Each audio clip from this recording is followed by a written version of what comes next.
Guys, hi. Hello, hello. Hello, how are you? I'm sorry. Has enough been known or seen about the film that you have gotten some more work out of it now?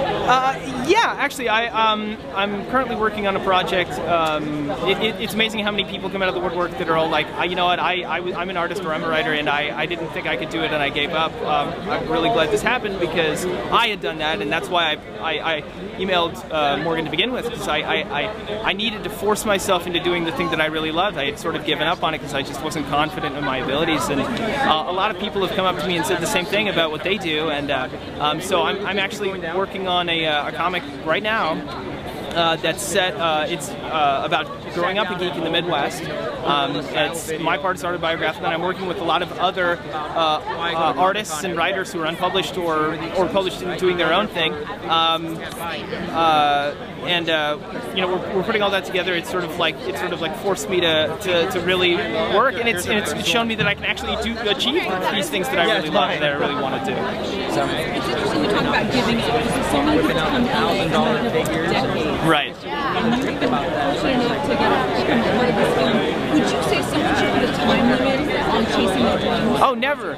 No, not at all. Not at all. I mean, like, that's the thing. First of all, I mean, there's a part of like wanting. There are a lot of things you can dream, but there are you know, like, I don't want to tell anyone that they shouldn't reach for whatever lofty goal they have, because they should. It's just the lesson that I learned was that I always wanted to draw superheroes. I love capes. I love the whole thing. I love the entire genre, but it doesn't fit my style. It really doesn't. I'm more of a lo-fi sort of like Adrian Tomine kind of like artist, where I work from photo reference, but it's very like black and white, simple, but more realistic, more detailed, and it doesn't fit it doesn't necessarily fit the superhero genre. And so I learned that, and I feel like I tempered my dream, and it helped me to focus, because I focused on my strengths instead of on just the vague goal of working on comics. It gave me the ability to realize what I needed to do to get to my goals,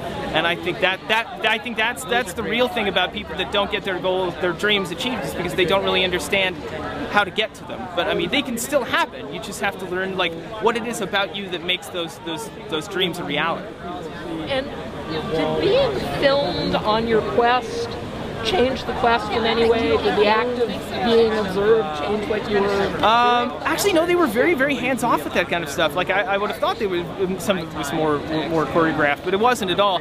The only thing that it changed was it motivated me in a way that I hadn't been in a very long time, and it focused me, and it really just kind of kicked me in the ass, getting me to like really work really hard at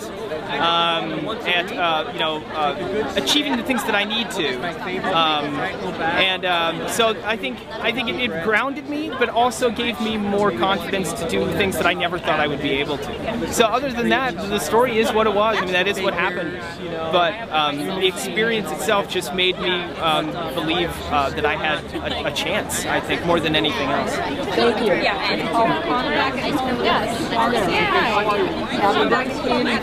A lot of them have. Actually, Columbia is home to the True False Film Festival, which is one of the largest documentary film festivals in the world, which was awesome. And so Morgan brought the movie to Columbia, which was really cool, because all the people that were in the movie, like tertiary, came to the viewing, and we did a 40-minute Q&A, and everyone really loved it. We had a great response, and we the bar that I work at, we had a big after party afterwards, and and Morgan got to meet the owner, Sal, and it was really Eastside Tavern kind of got a lot of publicity that night. It was really great.